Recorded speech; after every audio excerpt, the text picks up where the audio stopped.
बाक्सानि सालबारियाव गेवलां रंजालि बैसागु रंजालि बैसागु बरायनाय रंजानाय हाबाफारि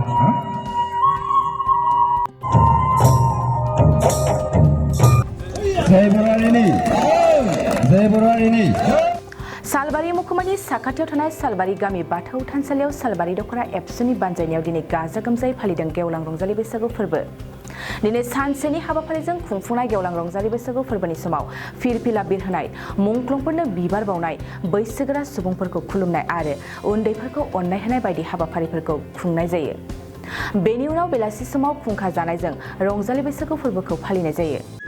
गिबियावनो सालबारि दख'रा दुलाराय बर' फरायसा आफादनिफ्राय रंजालि बैसागुनि बयनिसिमबो गाहाम हामलायनाय बे समाव जासिहरग्रोबाय।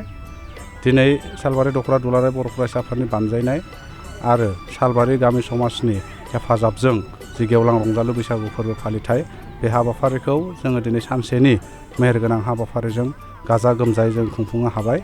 दिनैनि बे हाबाफारिया जोंना फुं समनिफ्राय जागायनानै दासिम सोलिगासिनो दङ आरो मोनाबिलिसिम बे हाबाफारिया जोंना सोलिगोन। फुंनि जागायजेननाय हाबाफारि जेरै गाहाय लांगोना बेखेवनाय, जायखौ जोंनि बे सालबारि गामि समाजनि बोसोनगिरि मानगोनां बिथां कालिचरन मुजुरि बिथाङा बेखेवनानै होदों। बेनि उनावहाय जोंहा दुलाराय बर' फरायसा आफादनि फिरफिला दिखांनाय बे हाबाफारिया जानानै थांदों। बेनि उनावहाय बैसागोनि फिरफिला बिरहोनाय, जायखौ बे गामिनिनो सालबारि गामि समाजनि मानगोनां आफादगिरि गजेन्द्र बर' बिथाङा बिरहोयो आरो बेनि उनावहाय मुंख्लंफोरनिसिम बिबार बावनाय बे हाबाफारियाबो जोंना जाना थाङो, जायखौ सालबारि दख'रा दुलाराय बर' फरायसा आफादनिनो बोसोनगिरि बिथाङा मावफुंनानै होयो।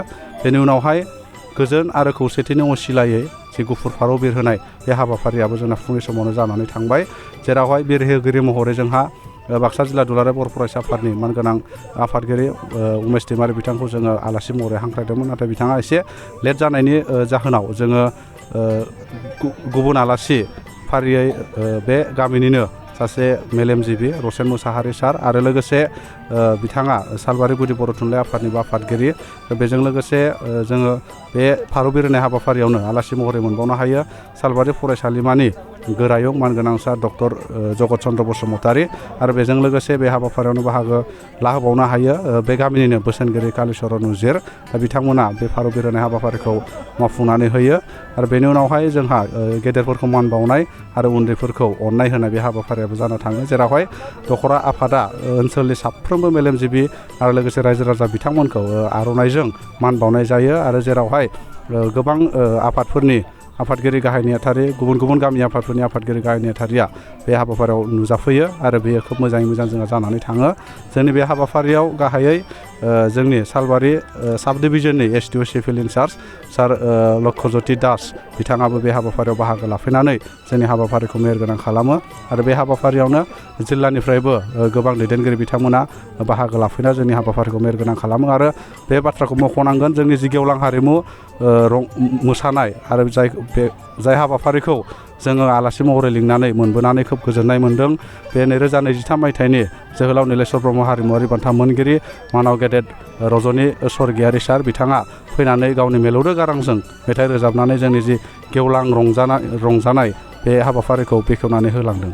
दा बेनि थाखाय बिथांनिसिम जों रोजा रोजा साबायखर बावदों आरो साफ्रोमबो रायजो राजा बिथांमोना जोंनि दिनैनि हाबाफारियाव जोबजासिम थानानै जोंखौ हेफाजाब होबाय, बेनि थाखाय जों खोब गोजोननाय मोन्दों। दख'ना जि जोम गाननो मोजां मोनग्रा बर' हौवा हिन्जावफोरनि थाखाय मोनसे जोबोरैनो गोजोनथाव खौरां। F&F क्लथिं गलाया फैगौ बैसागु फोरबोनि थाखाय समायना रमायना दख'ना, जोमग्रा सादोर, ब्लाउस आरो हौवाफोरनि थाखाय आर'नाइ, गामसा, सार्ट बायदि रोखोमनि गानग्रा जि जोमखौ नोंथांमोननि थाखाय लानानै फैदों।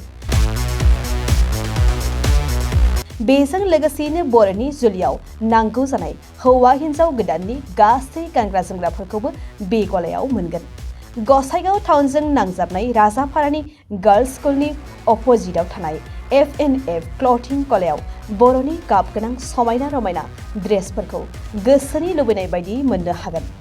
लोगोसेयैनो गोसो गुदुं सुबुंफ्रा गावनि मोजां मोननाय ड्रेसफोरखौ F&F क्लथिं गलायाव जायखिजाया सानावनो लांफैनो हागोन। नोंथांमोना F&F क्लथिं गलायाव जि जोम, आर'नाइ आरो गानग्रा ड्रेसफोरखौ लांफैनोब्ला नैबे मबाइल नम्बर 8472858324 आव थोंजों खौरां लाहरनो हागोन।